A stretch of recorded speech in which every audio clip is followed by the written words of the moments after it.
In this time of fractured information flows and heightened identity threats, how do we create a shared civic identity where people feel welcomed and invited to participate? In a deeply diverse and divided society, how do we impart civic knowledge in ways that create common purpose? Fundamentally, I take Peter's remarks as a call to reimagine civic education as a project not just of transferring knowledge, but also of building community. And so for our democracy to fulfill its potential, each of us needs to see our place in it and then understand how it's designed to function well only if we work together. And so that's why I'm so inspired by the discussions that we have ahead of us today, this afternoon. Today's festival brings together people from across sectors and professions, across disciplines, and across the aisle, who are united in an interest in getting our democracy to succeed and ensuring that civics education can be key to that success. So later today, you'll have the opportunity to learn about multiple approaches to civics education and ideas for new ways forward. And throughout the afternoon, right outside these doors and upstairs, you'll have the chance to manifest your own civic dreams through an interactive art installation that we invite you all to participate in. But first, I'm excited to welcome to the stage someone who thinks about the role of education today, every day, who's Dean Christopher Celenza, who's going to be introducing our first panel. And while I do that, maybe I'll invite the panelists to come take their spots up on stage. Thank you. So just one quick logistical note while our panelists are taking their seats. We're going to be using Slido to gather audience questions. And so if you just hold your phone up to the QR code in the corner or go to the link. Is there a link on here? There's, Slido.com with a number. Yeah. So if you go to Slido.com and put that number in, then you'll be able to type in your questions. You don't have to download anything. You don't have to log in. You can just go right to that website, and you'll be able to put your questions there. Okay, but let me introduce Dean Celenza. So the SNF Agora Institute is very proud to be part of Johns Hopkins Krieger School of Arts and Sciences, which has been led by Dean Celenza since January 2021. Dean Celenza was a professor of classics at Hopkins before becoming Dean of Georgetown College at Georgetown University. And during his time at Georgetown, he advanced many strategic initiatives, including prioritizing efforts to foster diversity, inclusion, and equity, and expanding student opportunities to engage in research. Since rejoining Hopkins, Chris has brought to his deanship a vision for the civic mission of higher education, investing in programs that will help today's students be leaders in tomorrow's society. And he has brought a strong commitment to engage scholarship, encouraging faculty and students to think beyond campus walls and to put their research into the service of a wider community, to be informed and shaped by practitioners who are innovating in their professional spheres like those who are on stage with us today. So please join me in welcoming Dean Celenza.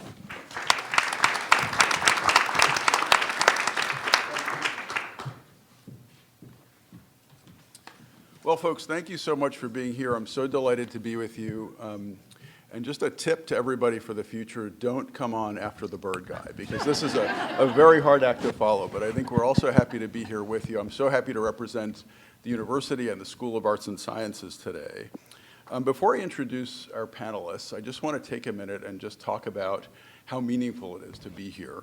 I really want to thank Terry Freeman again for the partnership, for the friendship, this wonderful institution that we can be together and be conversing together here. I want to thank Maya Rockymore Cummings, again, for your presence, for your guiding genius for this festival.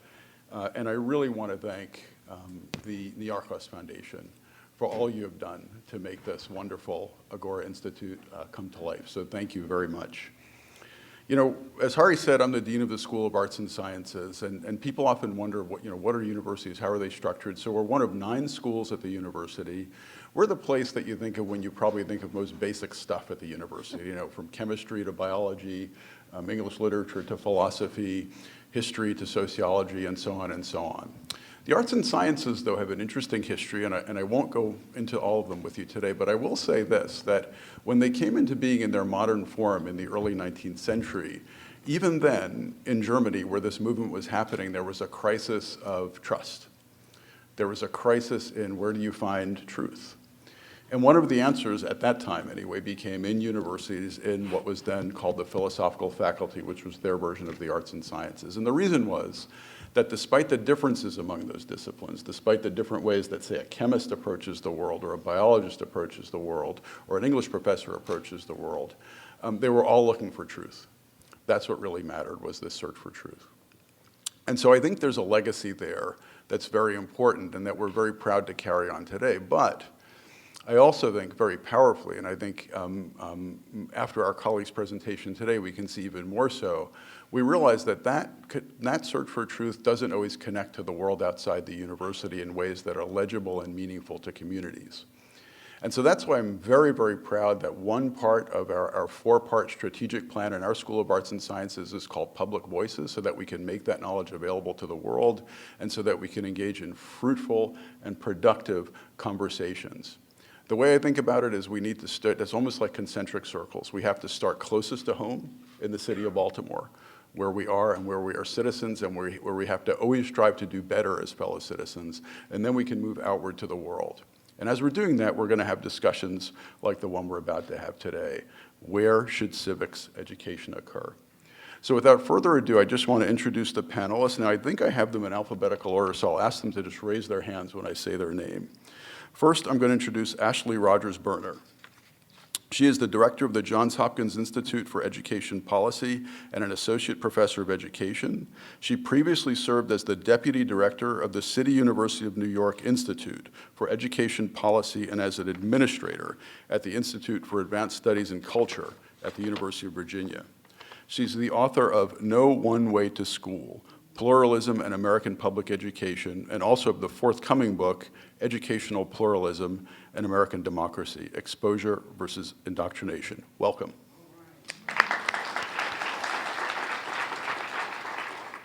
We also have Terry Lee Freeman, president of the Reginald F. Lewis Museum of Maryland, African American History and Culture.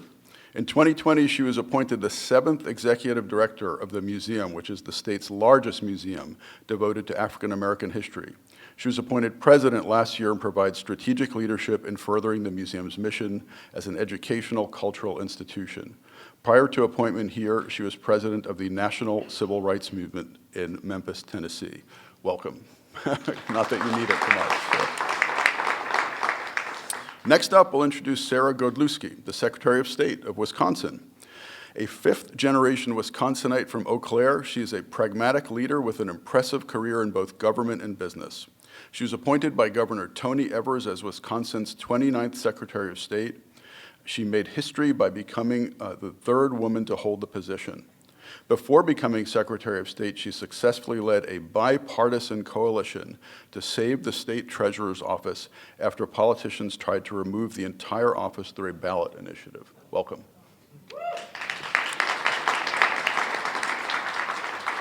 Next, a voice familiar to many of us, Frank Langford. He's National Public Radio's global democracy correspondent based at the Investigations Desk in Washington, D.C. He covers threats to democracy at home and abroad. Previously, he spent almost 2 decades as an international correspondent reporting from more than 50 countries and territories. He most recently covered the UK and Ireland, as well as the war in Ukraine and its implications in Europe. Welcome, Frank. And finally, I'm so pleased to introduce the moderator of this panel, Erica L. Green. She's a New York Times correspondent based in Washington covering domestic policy. Erica joined the New York Times in 2017 as an education reporter, focusing on the U.S. Department of Education and issues related to civil rights and educational equity. Her coverage at the Times won first place in the Education Writers Association's beat reporting category in 2021, the same year that she was also awarded the Ronald Moskowitz Prize for Outstanding Beat Reporter, which recognizes the best education reporter in the country. She previously covered education right here in Baltimore for the Baltimore Sun. Welcome to Ms. Green. That's all I got. Thank you to our panelists for today. Thank you all for being here. And I like you, I can't wait to hear this wonderful conversation. Okay, you can hear me. Thank you so much. Welcome. It is an honor to be here in the name of our beloved congressman, who I'm a native Baltimorean. Elijah Cummings was an icon, still is an icon, and I covered him.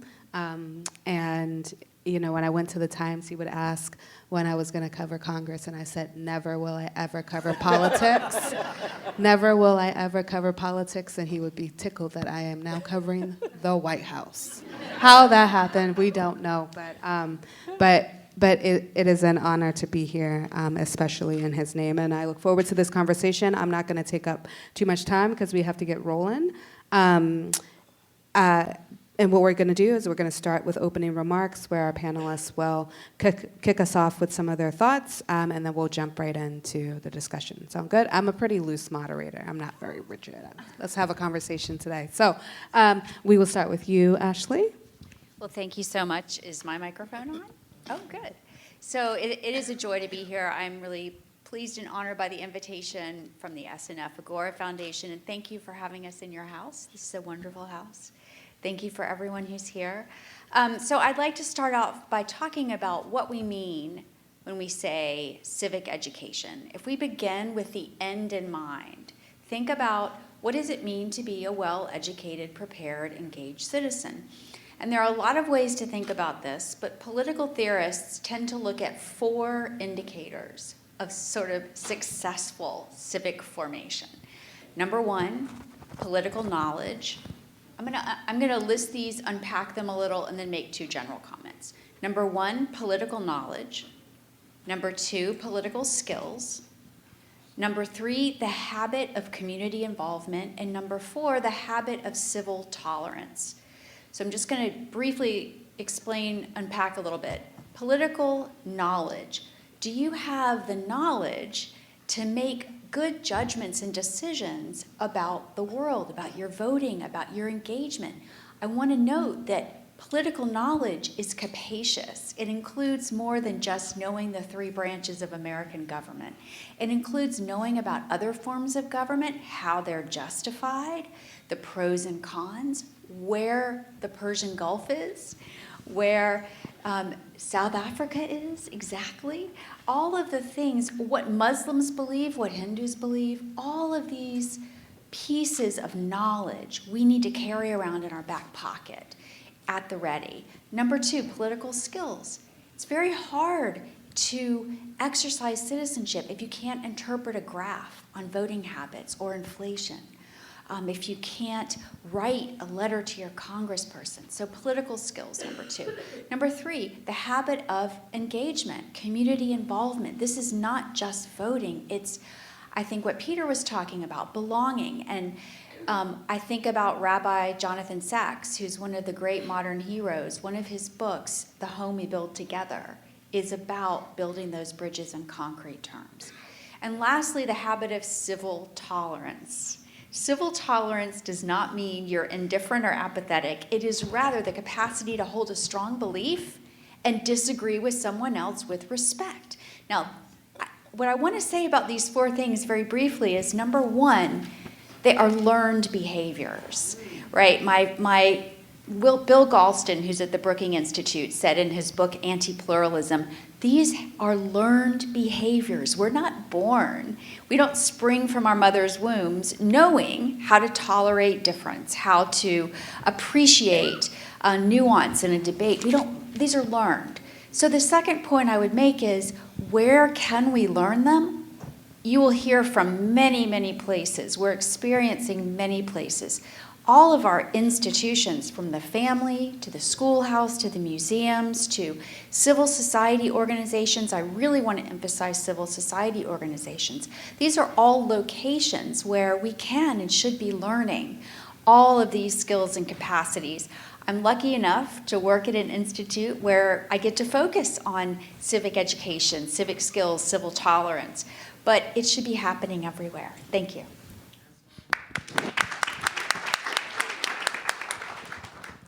Well, hello, everyone. It is great to be here in Baltimore at the Freedom Festival. And I will tell you, if somebody would have told me 20 years ago that I would be sitting here as Wisconsin's Secretary of State, I would have said, you're full of crap. No way. But I believe that I am a product of really unique civic engagement and civic education opportunities. You know, I was one of those kids in high school that talked a lot. I kind of got kicked out of class on occasion because I would share my opinion all the time. And one of those times when I was in the hallway, one of the teachers came up to me and said, you know, Sarah, you could really channel that energy. And why don't you think about joining student government? And I was like, that sounds really interesting. Maybe I'll think about that. And so I ended up running for student government and loved it. I was able to really use my voice and see directly how we could, whether it was figure out how to change, the school dance or what we were eating or how to get kids engaged. And it was just a really unique opportunity. And I loved it. And then fast forward, I'm at home in Wisconsin. I have a career at the time in finance, helping communities of color and women find access to capital. And I find out that politicians in Wisconsin were going to get rid of the state treasurer's office. And I'm like, this seems kind of suspicious. Like, shouldn't we be doing something about it? Like, we're getting rid of our chief financial officer. And I was talking to legislators because I was not in politics or government, and they were like, Sarah, it's a done deal. It's already passed the legislature twice. It's simply going to the people for a vote as like a rubber stamp, and there's nothing you can do about it. And I'm like, this just doesn't seem right. And so I ended up calling the National Association of State Treasurers, and I said, hey, I'm Sarah from Wisconsin. They're like, oh my gosh, do you know anything about this amendment? Do you want to come? And found myself going to the National Association of State Treasurers, learning about all the work that state treasurers actually do for their states and for their communities. And after I spent time with these state treasurers, I came home and I told my husband, I'm like, I don't know what I'm doing, but I'm going to start a constitutional amendment committee to save the state treasurer's office. And he looks at me and he's like, God bless you, Sarah. Call me at the end of it. And so we start this bipartisan committee. We actually meet people where they are and talk about what the state treasurer can do for the people of Wisconsin. And despite everybody telling us there was nothing, there's no way it was a done deal, we won by 62% of the vote, which is a landslide, and stopped that power grab from happening. So then fast forward, they're like, who's going to run for that seat? And I was looking around, and they're like, well, Sarah, you're the one that knows now all about this office. And so it really became then something that after I was elected that I just did. You have to educate people on the role and why this matters and the difference that it can make. So I was done with my term as state treasurer actually in January of 2023, and I was like, all right, I've had a good run in public life. I will go do something else. But the governor of Wisconsin had a different plan for me, and shortly, 3 months later in March, I get a call from the governor, and he's like, Sarah, I'd like to see you in my office. And I'm like, am I in trouble? And he's like, no, you're not in trouble. And I go, can I be prepared? Because I don't want to be not prepared if I'm walking into your office. And he goes, just be yourself. And I'm like, all right, that's not overly convincing, but okay. And so I walk into his office and he says, Secretary La Follette, who has been our Secretary of State in Wisconsin since 1971, has unexpectedly resigned. And I started thinking about all the other people he could be appointing. And he looks at me and he goes, I need you to run, Sarah. He goes, I need you to take on this seat and actually start talking to people the same way you did as state treasurer and educate them on why secretaries of state are important and like what these roles and offices can do. And so literally 48 hours later, I found myself being sworn in as Wisconsin Secretary of State in my Packer pajamas at like 7:30 in the morning. And one of the first things that we started doing was traveling the state talking about how important this office is and the difference that it can make. And as you've all heard, the road to the White House runs through Wisconsin, and we've got to make sure people know what that means and that responsibility. And so to me, civics education is a responsibility that all elected officials need to prioritize. We've got to talk to people, we've got to meet them where they are and educate them on these kind of roles. And so this is, I think, one of the many important aspects that we've got to be doing here. Great. It's great to be here at this event. And like Erica, I covered Elijah Cummings in the State House in the 1990s, and I wish he could be here now. I was looking around just knowing how much he would enjoy this. Ashley was talking about the civic skills, and those civic skills will be more tested around the world in this year than in any other year. We have more than 70 elections across the globe, some of them in really critical countries. And in many countries, democracy, as will be here, will be on the ballot. So far, what we've seen has been encouraging. In Taiwan, despite all the disinformation campaigns from mainland China, the threats against the Democratic Progressive Party, they were able to win another term. We've also seen in Guatemala, and I like to kind of highlight some of the positive stories, because I know this can be a very, troubling topic for a lot of us who care so deeply about democracy and civic engagement. In Guatemala, we saw an anti-corruption activist who won a landslide, a surprise landslide last year, but the powers that be, the institutions, tried to keep him out of office, and in January, he actually, to the surprise of many, was able to take over. We're going to see this coming month in Indonesia, a critical election. Indonesia is the third largest democracy on the planet.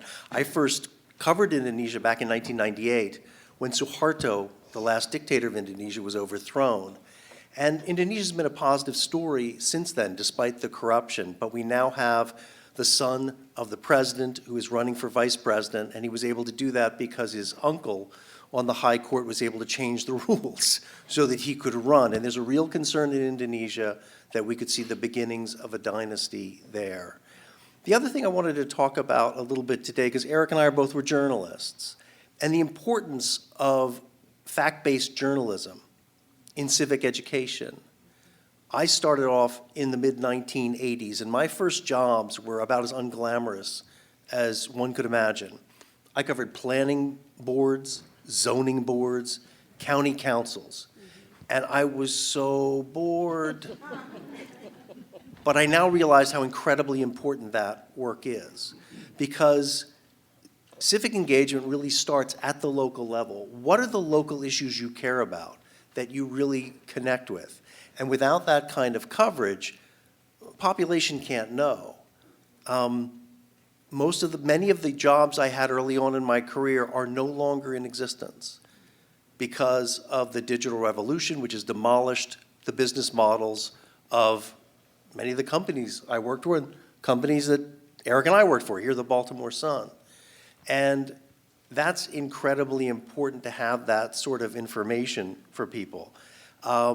And I noticed, we've just moved back, my wife and I, who's here in the audience tonight, we just moved back from 13 years overseas, and we bought a house around Annapolis.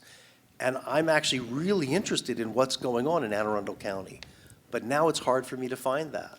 When I was working in Howard County for the Sun, I was going to the council meetings. And so that's another aspect I think that's very important in a very challenged economic environment for traditional news organizations to provide that information that is the lifeblood of civic activism.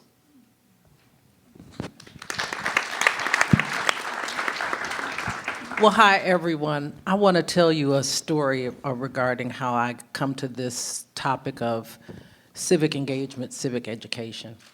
So I'm originally from Chicago. We like to vote in Chicago, often. And I was raised by my mom, and every time it was time to vote, I went right along with her into that voting booth. I watched her pull that handle. Never failed. I don't think I ever didn't go voting with my mom. And I remember hearing the conversations that my grandparents would have. My father was kind of a fiery type of political pundit before there were political pundits. And I would listen to these conversations that they would have around the table about how important it was for Black people in particular to participate, why this was so important. So going to school in Chicago, in Illinois, to graduate, you actually had to pass a Constitution test, right? So I took my Constitution test in my junior year in high school, and I passed. And my senior year in high school, my mother remarried and moved to Detroit. And in Detroit, you had to take a Constitution class to graduate. So I was doubly inoculated to the craziness that was civics and politics and all the rest of that sort of thing. But I got it at home, and I got it in school. Fast forward to my children. I have 3 daughters. And I have to say that my daughters used to listen to me talk about what I was doing in the community through the jobs that I had in philanthropy, working in community in Washington, D.C., predominantly. And my husband was the former president of the Howard County NAACP. All three of my girls got a chance to meet Congressman Cummings. And I'm sure that all three of my kids probably thought, oh my God, is this all we're going to talk about in this house? I mean, it was just constantly talking about what was going on in community.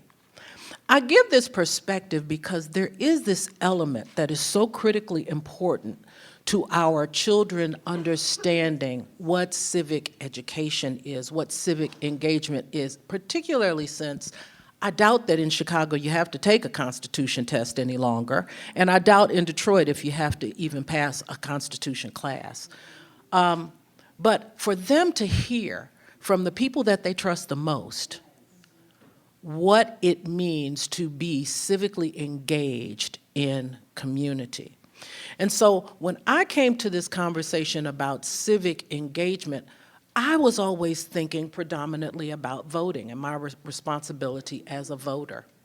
But then it occurred to me that nobody really told me not only why I needed to vote, but what I do after I vote. And so I became almost overzealous about telling people that it's not just about the action of voting. It's about holding people accountable because they represent you. And that, in fact, the power is in this room. The power is not in the people who are sitting in Congress. And if we actually believed that, I think that we might be able to change some things in this country.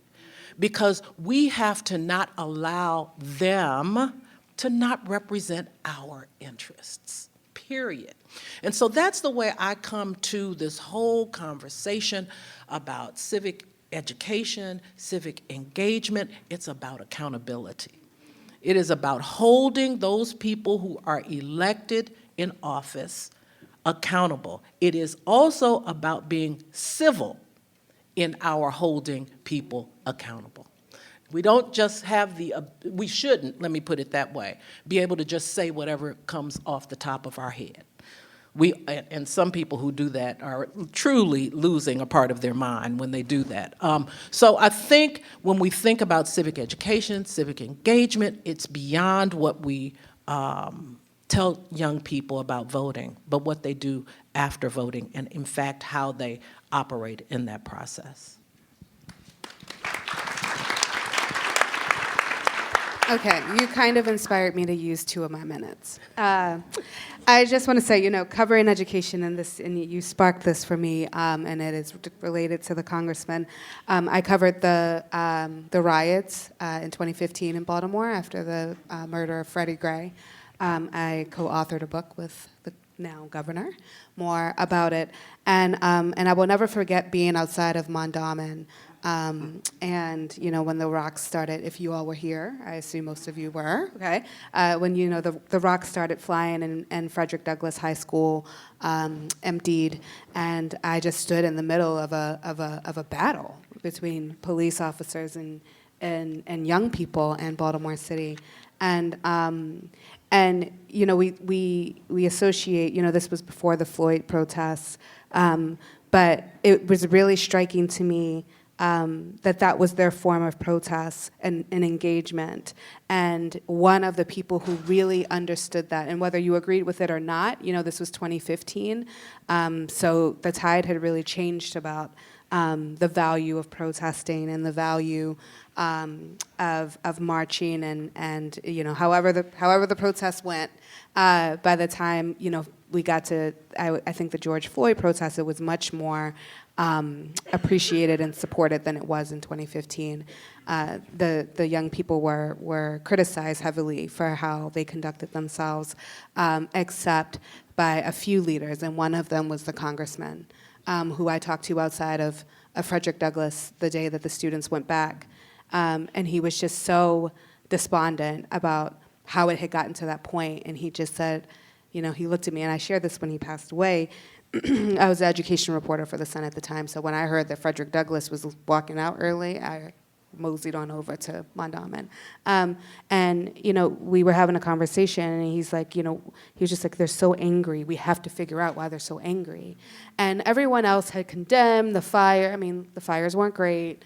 the looting wasn't great, but really that was a moment in our city where that I think when we look back in hindsight, it was a form of civic engagement that I think so many have come around to understand was maybe necessary, as most of them throughout milestones in history are, and so. Given the connection to the congressman, I wanted to share that.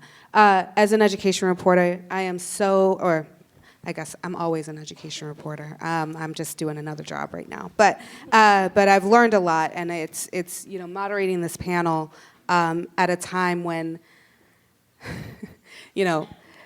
history has been weaponized, and the actual value of an education and what should be taught is so polarized, and I'm really interested to hear what you have to say. I was thinking back and going through my emails where folks were pitching me stories about civics education, and I was so incredibly distracted with the fact that folks were trying to ban books about Ruby Bridges from libraries that I didn't have time.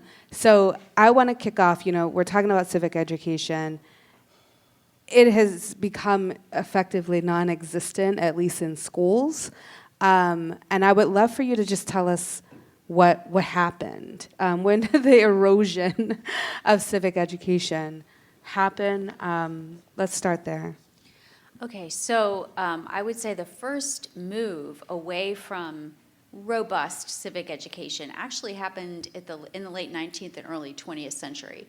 It used to be that to graduate from high school, young people had to know a wide range of topics. For want of a better word, the liberal arts academy had to know, different places in the world, history, philosophy, all of these things. And so in the late 19th, early 20th century, there was a turning away from democratizing the liberal arts, which we've seen in the research really closes achievement gaps between low-income and wealthy people and from first-generation kids. And we turn towards kind of disaggregated skills. So that was the first real turn. Secondly, there was a lot of debate, even in the early 20th century, about what civic education is. Is it sort of triumphalism and patriotism without critique? Of course, we would say now it should not be. And then in the 60s, there was real disillusionment with civic education because it had been triumphalist and, critique of the Vietnam War and all of this.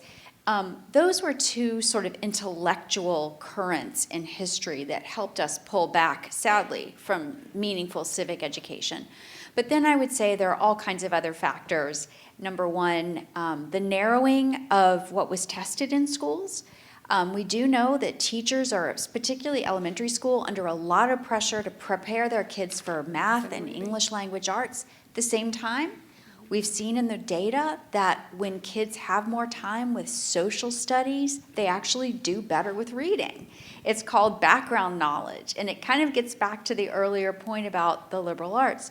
So that is certainly the shrinking of time for social studies is a big factor. We know that systems such as even states like Florida that do require history tests at the end of the year in some of their grades, they teach more history, surprisingly, because teachers are given permission. So I think those are three factors. It's, the intellectual, the curriculum piece. There's also the piece, of course, currently, that teachers aren't given the tools they need to lead those kinds of deliberation and debate in the classroom.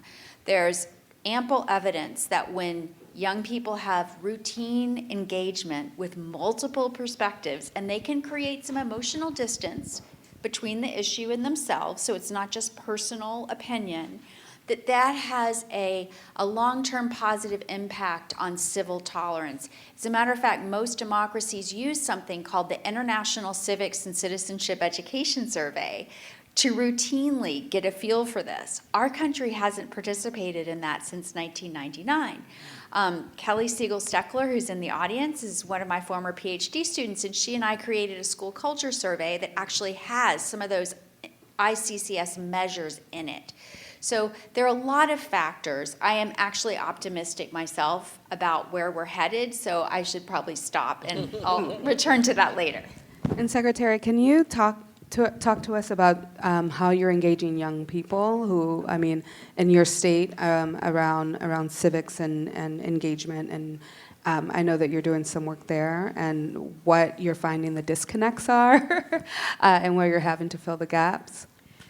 Yeah, so I would say there's a few opportunities. So in Wisconsin, we do not require civics education. So in high school, Wisconsin requires 3 social studies credits, and it could be civics. And a lot of communities simply can't offer civics because you have to go through a whole different accreditation program to even have a civics student. So smaller communities don't even have the opportunity. So how can we supplement it? And what's been interesting in Wisconsin is that we've seen, for example, young people have been voting.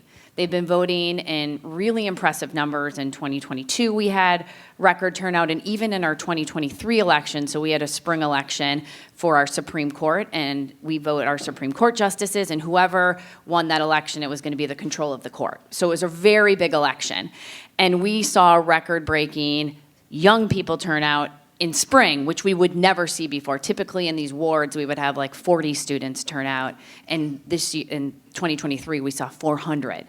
And so why that was happening was because it's not that young people didn't know how important it was in our conversations, they just didn't know where to vote, or how to vote, or where to get information. And so how can we best meet them where they are to provide them that information, to equip them to just go and send in your ballot or walk to your polling place. And so that was a lot of work that was done across the state, particularly in this spring election where we saw such difference between 2022 and then 6 months later in 2023. I think with our office, one of the things that we've been trying to do is how can then we work with groups like the Boys and Girls Club and the YWCA, and we've been doing these things called civics trivia, where we're actually making it fun and competitive. And we talk about when can you vote? How do you vote? What does your Secretary of State do? What does your clerk do? And then they start learning about all these opportunities, and then we don't just leave, we actually ask them to go volunteer. So go volunteer with your clerk, go volunteer with my office. And so I think that's been something that's been a real opportunity, is how can we also work with these groups and just, once again, go directly with them, make it fun and competitive. And after our first civics trivia that we did with Boys and Girls Club, I thought they were going to tell us, we'll see you maybe never. But they asked us, can you come back once a quarter? And now we're doing them across the state because of how engaging and fun they are. The other thing, though, I do want to say is it's not, to me, just about civics education. It's about getting young people to want to see, government as a career. And so one of the other things that we're seeing, for example, in Wisconsin, is that we are having clerk vacancies. People don't see, for example, whether it's the local clerk or a treasurer or a county board member as a career. And so these positions are going vacant. And so something that we've now actually worked on is creating a work study program so college students can get paid to work for their local clerk and be on the front lines of democracy and say, oh, wait, I can get paid to then help register voters or figure out polling places or help with whatever that can be in my community. And so I think that's another big opportunity, is it's about educating and engaging. But when I think about the future, we need young people to see government as a career opportunity, because we need good people to work for government. Frank, can you give us a sense of what you've seen overseas? How is civics education approached, and different forms of government in different countries, and how it's taught? What does that look like? Sure, it all depends on where you look. I mean, one place course. that's won't surprise anybody that's pretty impressive is Finland, where in terms of media literacy, it's mandatory. In the 7th grade, kids need to be learning about the role that they play locally, as well as nationally, and as well as in the European Union. You have to choose between studying religion or ethics. It's also mandatory. And I can tell you, it makes it a lot easier for a journalist when you land in countries that have this kind of civic engagement and this kind of education. So after the war began in Ukraine, I was covering the enlargement of NATO. And I just flew to Helsinki, And within about 3 hours, you were able to get all the tape that you needed for a story because people were so engaged. They paid so much attention. And what was interesting also is that the political swing in a country that had been against alignment with NATO for many, many decades shifted very, very quickly, so quickly that the politicians were scrambling to keep up with them. An extreme on the other side would be what you see in China, of course, and Hong Kong, where we were also based. And in China, the approach now to civics, most recently last year, is to say that people need to reveal foreign spies, and they're offered tens of thousands of dollars by the government if they can reveal who these spies are. In Hong Kong, we first started working in Hong Kong in the 1990s, around the time of the handover. It was still a very free place. Things have changed dramatically from what China's approach now there is dramatically different. And so there's a hotline where you can call and report people who are violating the national security law. The national security law, from China's perspective, extends anywhere around the world for anyone who says anything that China doesn't like. And many people have left Hong Kong. And I've interviewed some of them in London who had come to London, and one couple I talked to said that they left because they thought it was only a matter of time till one of their children would end up calling that hotline on them from something they said around the dining room table. So you see, real big extremes. I would like to say one thing I found that was fascinating is that I was most recently in Israel back in December. And the political awakening that happened with judicial reform, which you all must be familiar with, which is widely seen as an attempt to really break Israeli democracy and remove the courts as a check on the executive and the Knesset. Activists there told me that they thought when this first happened, when the government moved on judicial reform, that people's eyes would glaze over. In fact, people were extremely engaged. Hundreds of thousands of people came out. And for the most part, they've been able to check it, even most recently, the Supreme Court knocking down the one law that the Knesset was able to pass. And some of the people who were most involved in that have also been involved in helping after October 7th, rushing down to fill the gap when the government was unable to help people along the border. And one group's called Brothers and Sisters in Arms. They're a military group that was very engaged in the protests. And not surprisingly, last week I heard, having interviewed them at length when I was in Tel Aviv, they've just started a political party. And to see... What's the age range of?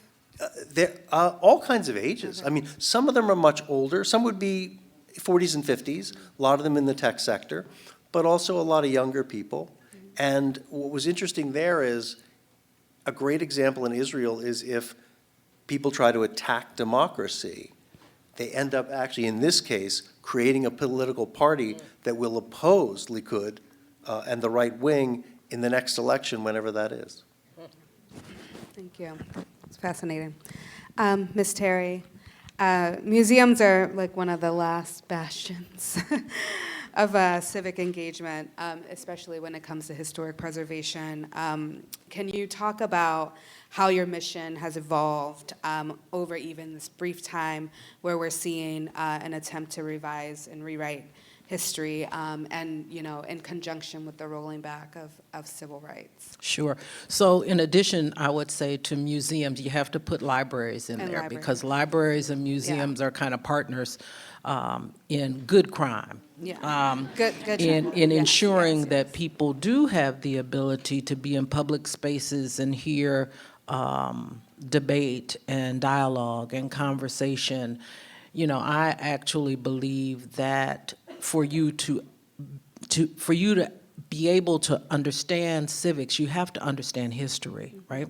So while there are many types of museums, and all of them are really important, history museums and culturally specific museums are really important to create a foundation for you to better understand civics. I would say the mission of this museum has been modified. I wouldn't say that it's changed. I mean, we consider ourselves the authentic voice of African American history for the state of Maryland.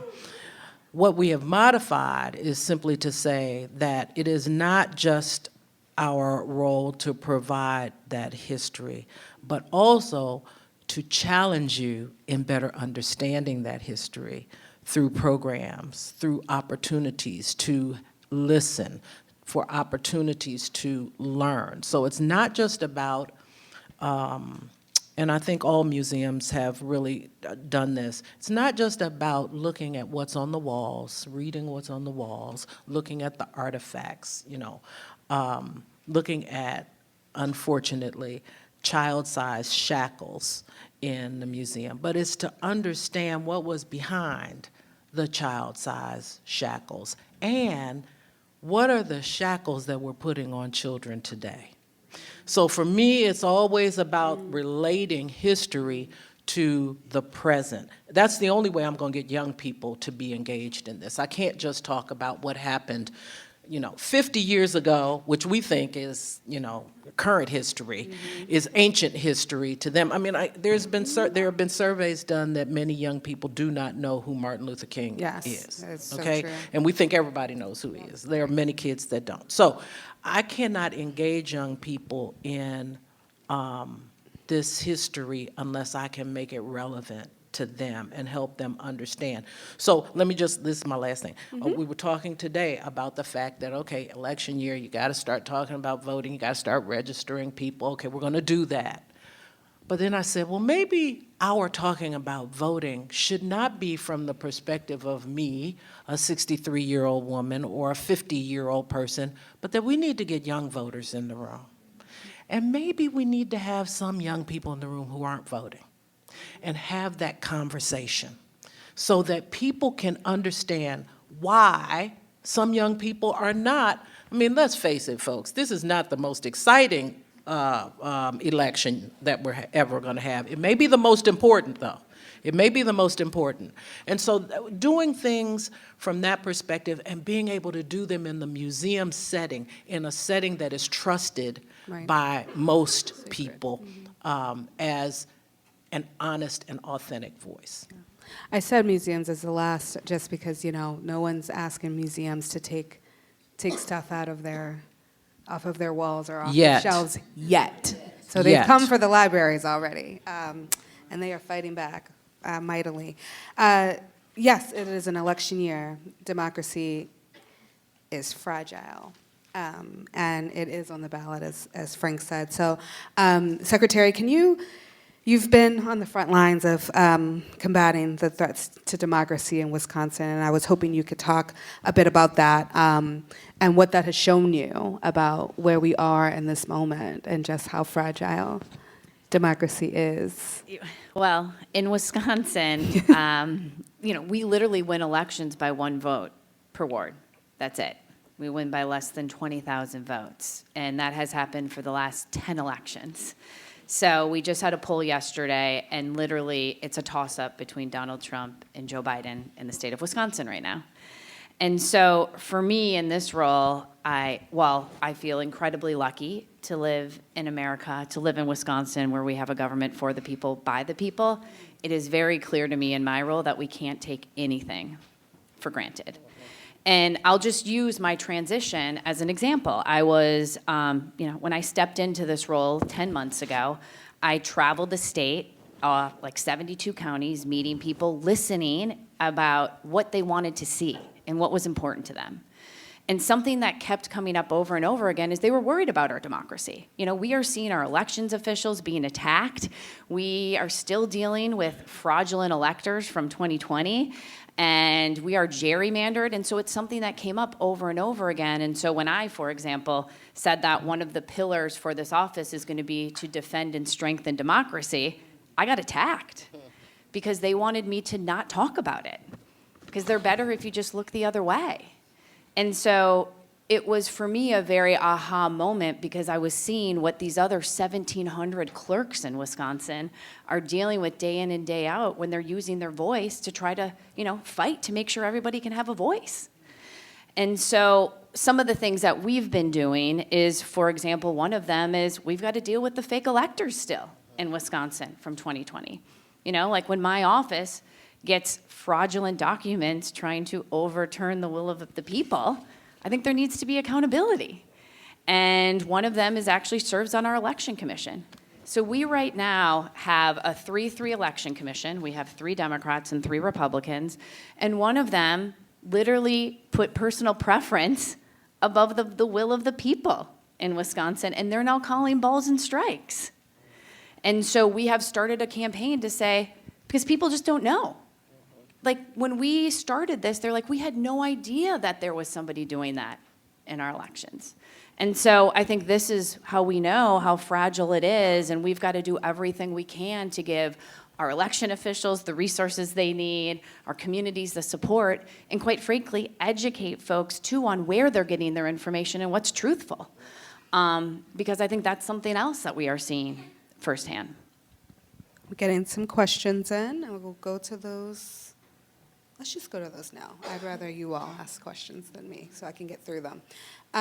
So the first question we have is, how can we make civic education a part of citizen life outside of the school system? Would public consultation, citizen assemblies help make civics empowering? I would love to throw that to you. I think I do have a teacher voice, but it doesn't go that loud without the microphone. No, I think citizens' assemblies, all of these are wonderful venues. I think there are a couple other things we can do outside of schools. And this is part of my optimism, is there are a lot of civil society organizations that are dedicated to this and this only. There's the New Pluralists that are funding local community efforts on the ground. There are Braver Angels that are actually creating off-the-record conversations across the divides. There's something else very practical, is if both parties would stop gerrymandering. Because young people who grow up in competitive districts actually are more politically engaged in adult life. So it's, counterintuitive for the party's benefits, but it is to our long-term benefit for democracy. And I would say lastly, all of us who are adults have a responsibility to not engage in the kind of vitriol that we see many of our public figures engaging in. I have been shocked to see the name calling and the kind of blind condescension on both sides of the aisle that are really destructive. And we can't expect the next generation to be civilly tolerant if we're going to be condescending and slogan slinging. So put down our weapons. Frank, I'm going to throw this one to you. That's very good. Our media tends to focus on elections as horse races rather than on how the outcome would affect the lives of voters. How does that affect civic engagement? It's a great question, whoever sent it in. That's a Great great question. That's a great question. I think it drives away civic engagement because it turns it into a sport. And there's a lot of criticism of this. One of the things we're doing, and the Washington Post is doing, and the New York Times is doing, particularly on the democracy front, is we have democracy teams, we have a disinformation team, and we also have people on the ground, reporters in Arizona, in Georgia, in places where we never had full-time reporters. And that's to make them beat reporters in these key swing states where there have been attempts to undermine democracy. It will not surprise you that earlier I was asking the Secretary of State any possible stories she thought I might look into in Wisconsin. And so I think a lot of what the media has to do is look more closely at the issues. There's a big push in the last 10 years on investigative journalism just because of this. And there's also, public support for organizations like ProPublica to get out there and get these stories out there. But I agree with you. The horse race it's detrimental. I don't think it's helpful. The key thing is to get the information into people's hands so they can make informed decisions. The challenge is the media landscape is more fragmented than at any time in our lifetime, and there's a lot that we will produce that people will not look at. And that is true of other news organizations as well. And that's one of the reasons that I think you see these parallel universes of information where you can talk to people and you're not operating off the same set of facts. For you, Ms. Terry. I'm going to read this one because you spoke to this, and it's I think it's widely shared view, especially from young people that I interview. As a younger person, I don't feel like my voice presence is valued in these spaces. I'm dismissed, seen as a child. We are not actually welcomed. See, Tennessee. Well, hello? Okay. It is to our detriment to dismiss young people in any way, shape, or form. First of all, adults have a tendency to forget that they were once young people, okay?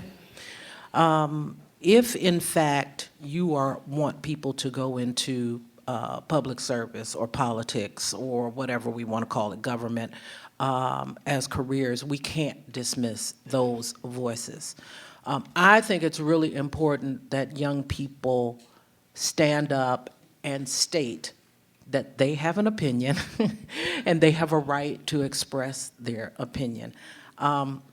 Unfortunately, in many ways, I have 3 daughters who are very opinionated, who sometimes I wish wouldn't express their opinion quite as much, but I'm very proud at how all of them have, and they don't necessarily think the way I think, but the things that I have been able to learn from them, and that's the other thing I would say to adults, to the young person who wrote the question. They're adults that can learn from you, right? We have to learn from each other. We have to be these continual learners, and we have to understand that young people are going to be the ones that carry on whatever form of democracy we end up having. So I think if we want to preserve what we have, what we say we love, we have to take young people's perspectives seriously. And it starts with us. It starts with us listening to the youngest, to those teenagers who you sometimes want to say, please no, to the college students or to the Gen Zs out there, and I have a Gen Z, so I can say this, to the Gen Zs out there who talk in this language that you aren't certain exactly why existential is every other word in their sentences, but you listen to them anyway because you may learn something from them, and ultimately they will, God willing, outlive me. So we don't have a right to dismiss young people. And it also gets back to our education system. Our education system needs to prepare teachers to really listen to young people, not just preach to young people. All right, this can be like a lightning round one for all of you. Should the U.S. government implement a federally mandated civics educational program in high schools nationwide? Yes. Yes or no? Absolutely.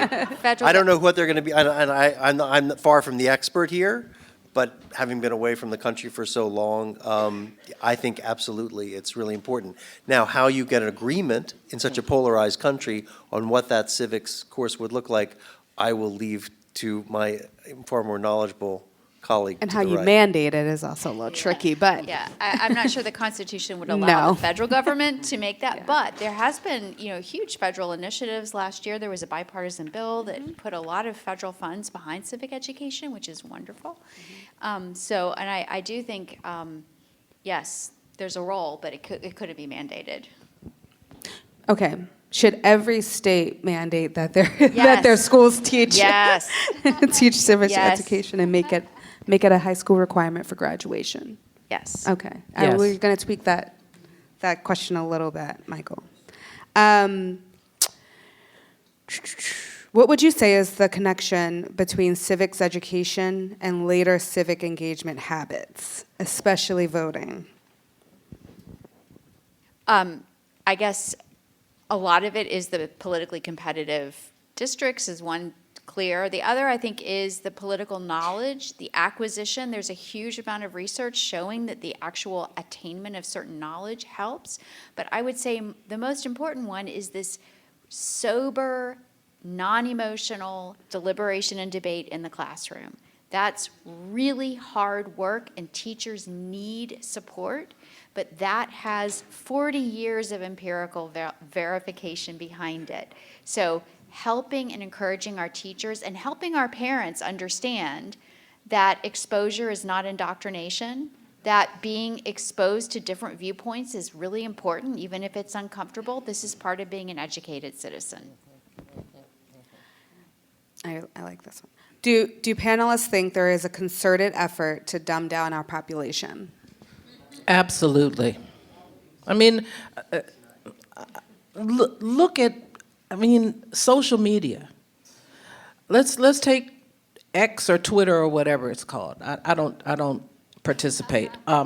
Anything that says you get, how many characters do you get now? I know it started out with 40, right? It's a lot more now. Okay, the whole idea, though, that we aren't even using full language to write a sentence, Right. that we use letters to represent words, that the way even we produce media and the way we produce entertainment is in short spurts because we don't have an attention span that will allow us to absorb things in a longer time frame, definitely tells me that we're trying to dumb down our citizenry. Great. Sure. I would say I don't think it's intentional, but there is one report on this, TNTP's report, The Opportunity Myth, that came out in 2019, I think. Many thousands of classroom observations showed that Americans are systematically under-challenging our children, particularly low-income children. We are not expecting enough. We're not giving them information that's engaging and rich enough. And I don't think it's intentional, but I think it's a real problem, and we certainly see that in our results. I'll just give you one number. The National Assessment of Educational Progress is our government's periodic testing of randomized samples of the U.S. 12th graders graduating from high school, the average proficiency, the aggregate proficiency in U.S. history, 12%. Can I just, and Ashley, I'm just going to disagree with you a little bit. I totally think it's intentional. When it comes to marginalized populations, when it comes to low-income communities, I think that there is intentional effort to make sure that people are limited and have limited mobility and limited opportunity. And it all starts with education. And yeah. We all need to change it, is the point. Wherever the origin, we need to change it. Okay. And you both just knocked out about 3 of these questions. That is great. Frank, given your mention of the business model for news, how do we make local news viable? Well, if you can figure that out, you'll help save democracy. Call the Baltimore Sun. I mean, Eric and I could probably do an entire session on this. I mean, one thing we've seen is, billionaires getting involved. But that's not going so well if you look at what's happened to Jeff Bezos and the layoffs at the Post and also at the Los Angeles Times. I mean, ProPublica is very successful so far. The problem is they only have so many people who can only produce so much work. It doesn't really address the needs of society. I've been delighted to come back and start seeing some of the work of the Baltimore Banner. Yes, And I very think much that's so. great to see. Yes. I see those stories and I go, this is what I want to read, having been away for so long and have been so out of touch with what's going on in Maryland. But it's very challenging. I think foundations are getting more involved, and we're seeing in some cases, none of this is a solution. We're seeing a lot of older journalists actually coming back and doing volunteer work at community newspapers, and it's pretty frightening if you're on a zoning board in Maine and the person who's coming to cover you is a Pulitzer Prize winner from the Boston Globe. And so it's not a solution, but if you think about the responsibilities we have for all of this, and there are some people in America who can afford to, late in their careers, donate their time to these sorts of causes. That's really putting the effort in. So I think we also have a Report for America. Yeah. People who are being sent to different parts of the United States to provide that extra reporting heft. We have a lot of internships and we have fellowships at NPR. But I would ask Erica anything she would like to add. I think the reinvestment back in your community is key. That's what we're seeing happening in the successful models. I think, I echo most of what you're saying, but I also think that an informed electorate is going to save local news. I think people who remember that reporters who live among them, who take whose job it is to inform them, and have their best interests at heart, when they get the support of their community, they will thrive. So support local news. I'm a Sun alum. All my best friends are at the Baltimore Banner. I'm rooting for both of them. And as a national reporter, I do not write a story about a community without reading the local paper.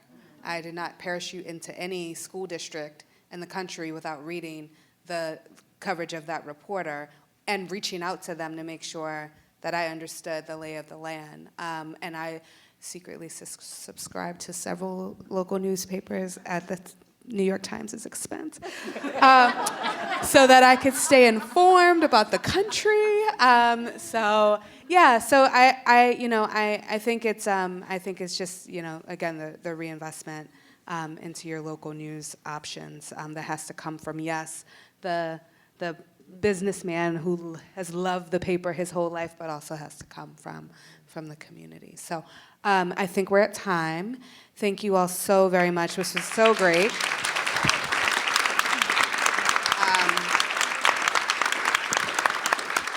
Wonderful discussion. Thank you all for sticking with us.